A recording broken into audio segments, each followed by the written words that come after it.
Muy buenos días. Dios los bendiga grandemente, de corazón, de todo corazón. Y de antemano les deseamos que tengan un excelente día. Les enviamos un abrazo fraternal a la distancia en el espíritu. Y créalo que, aunque no estemos presentes de cuerpo, en espíritu deseamos lo mejor para absolutamente todos. No puede uno a veces estar presencialmente en todos y con todos y en cada momento, pero hay una conexión espiritual que nos une como hermanos, como iglesia, como hijos de Dios.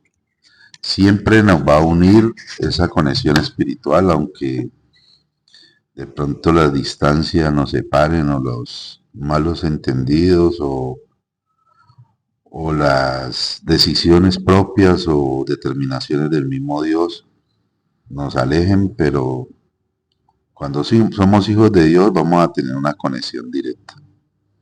Con respecto a esto quiero hablarles de algo. Cuando hablamos de una historia como la de Job, que creo que todos los cristianos la conocemos, siempre nos referimos a Job como el autor total de la historia y como la víctima de la historia y como el héroe de la historia. Siempre todos los pastores lo hacemos y todas las personas que predicamos hacemos eso y ponemos a Job en el primer lugar y resaltamos y tratamos de encontrar sus fallas o las justicias o injusticias que Dios, entre comillas, tuvo con Job. Pero nos olvidamos de alguien importante, de alguien que está conectado con la historia y que hay una conexión espiritual con toda esta historia y con todo lo que le pasó a Job y que también fue muy importante en el proceso que Job tuvo y es su esposa. De hecho, cuando nos referimos a ella despectivamente, nos referimos como la mujer insensata, la mujer no sabia y la mujer que se levantó en contra de Job. Pero también dejamos de resaltar algo, a la mujer fiel que vivió su momento de angustia, porque los hijos también eran de ella. Las riquezas que Job perdió en el momento también eran de ella. Y a pesar de todo, ella se prestó para que fuera instrumento de Dios para devolverle sus hijos a Job y estar con él en el proceso de restauración e inclusive de su enfermedad. Lo que tenemos que aprender es a valorar y a calificar el sufrimiento de todos. Dice, en el marco del Antiguo Oriente, que sus hijos murieran no era únicamente una calamidad familiar, sino la destrucción de la personalidad social y la estabilidad financiera de una mujer. Cuando expresa maldice a Dios y muere en Job 2:9, no está profiriendo un ultraje sin más, está actuando conforme a la ley de retribución de su tiempo.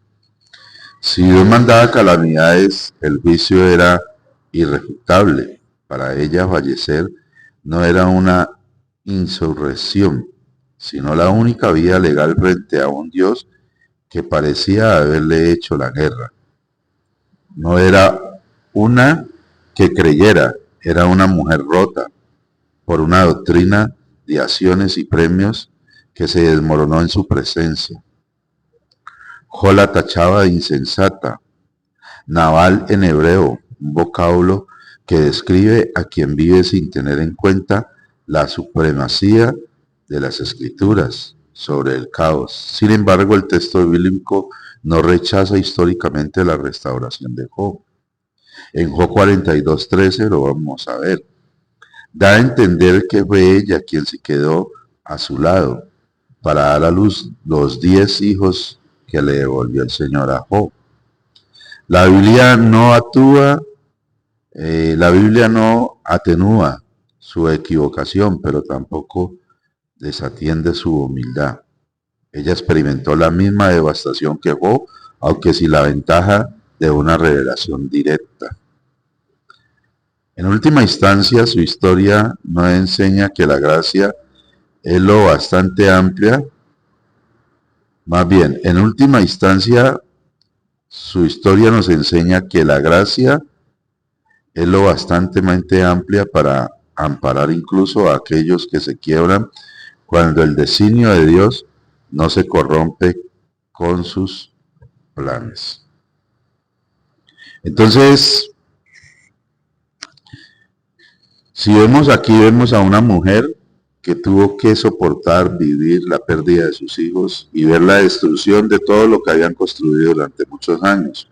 Ver cómo su esposo cae enfermo y por un designio de Dios que ella en el fondo de su corazón no entendía bien. Yo creo que eso le pasa a todas las mujeres que acompañan a sus hombres al pastoreo. Cuando nosotros somos llamados a ser pastores, nuestras esposas nos hacen un acompañamiento, un apoyo, pero ellas comienzan a ser o beneficiarias o víctimas de un proceso que Dios está levantando con nosotros. Así pasa con los hijos y con todos los que tenemos a nuestro alrededor, llamada familia. Porque la creencia nos ha hecho entender que si uno no tiene la familia unida en su gestión, entonces es porque uno no tiene un buen pastoreo. Entonces lo que yo vivo como mandato de Dios o como proceso de Dios, lo tiene que vivir mi esposa, mis hijos y todos los que estén a mi alrededor cercanos dentro de mi casa, más bien. Y es un error doctrinal que se ha cometido durante muchos tiempos porque dejamos de evaluar el corazón individual de cada persona, los sentimientos individuales de cada persona, sus llamados individuales y no entendemos cómo cada persona vive su proceso o vive su dolor. Y simplemente levantamos juicio porque pensamos que tiene que ser así porque así lo manda la palabra.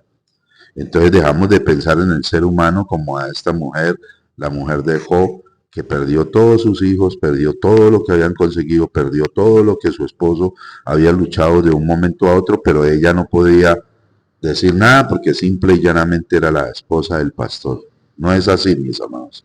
Ella también tenía sus sentimientos, ella también tenía su dolor, ella también tenía sus preguntas y no entender. A veces predicamos muy ligeramente y no evaluamos a profundidad cada proceso de cada persona. Así que tal vez muchas de ustedes, mujeres, son víctimas de un llamado que Dios les ha hecho a sus esposos y por eso no entienden el proceso de Dios en sus vidas. Que Dios los bendiga. Ahí les dejo esta reflexión. Me perdonan que me extendí un poquito. Dios los bendice.